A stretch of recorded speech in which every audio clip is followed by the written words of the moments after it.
Football can be a really cruel sport.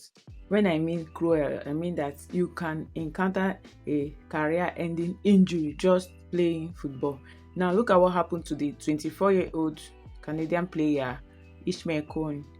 Yesterday, he was, in the second half, he was, badly attacked by Madiba from Qatar, and that was the end of 2026 World Cup for him, and he was, stretched out of the field. Although the player that tackled him received red card, but you cannot compare red card to the effect of the injury on a player's career.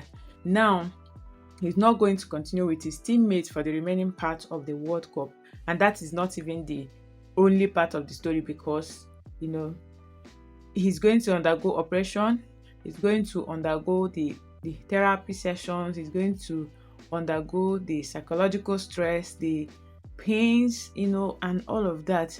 And he's going to stay away for like, broken leg stays like something like from 6 weeks to 6 months, or even more than 6 months, depending on the severity and the extent of damage on him.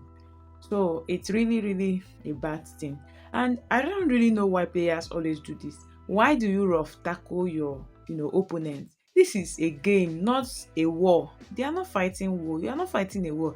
I know you are trying to play with passion for your country. You are trying to, show that you love your country. You want to get a point for your country. You want to get something for your country. But must you do it at the expense of another person? You can't.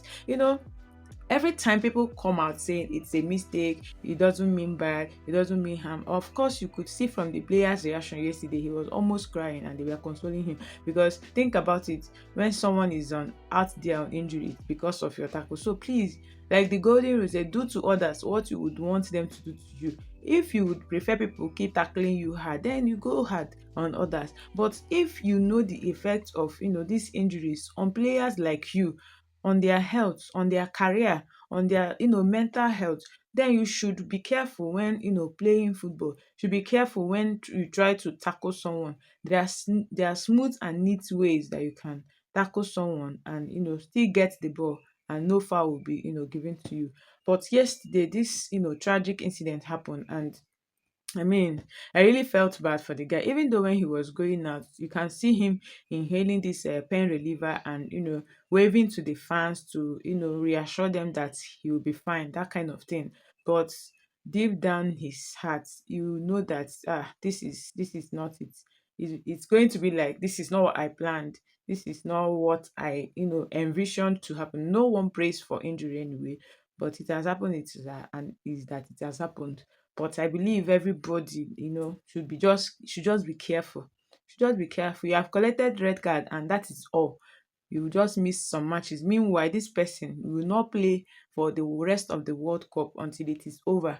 The tournament that everyone wants to showcase their skills, and not just that. The season will end and another season will start. He will not be able to play for his club until some months pass. I mean, we should do better. So for me personally, I wish Kone, or how is his name pronounced, a swift return and quick recovery. Sending my prayers and best wishes to him as he recovers from this injury. And yeah, although Canada was already leading, but this whole thing just made the atmosphere feel somehow. But then they still managed to cruise a huge win, 6-0 win over Qatar yesterday. So I mean, I know it's a victory, but then this victory is met with it's a mixed celebration. You don't know whether to celebrate. You don't know whether you should, think about your player out there with injury. And also, when Saliba came in, the person that was subbed, for Kone, he came in and scored and dedicated his goal to Kone. That was a very sweet gesture, if you ask me, and it was really, really good. You know, this is football. It's supposed to unite, not divide us. It's supposed to bring people together in happiness and celebration, not, make them pull long faces and sad. That's not football. Anything that does not bring joy and happiness, it has gone out of football. So please be careful when you are tackling someone. That is another somebody's son, somebody's father, somebody's family. Please and please. Don't forget to subscribe to this channel, like this video for more World Cup videos. Bye for now.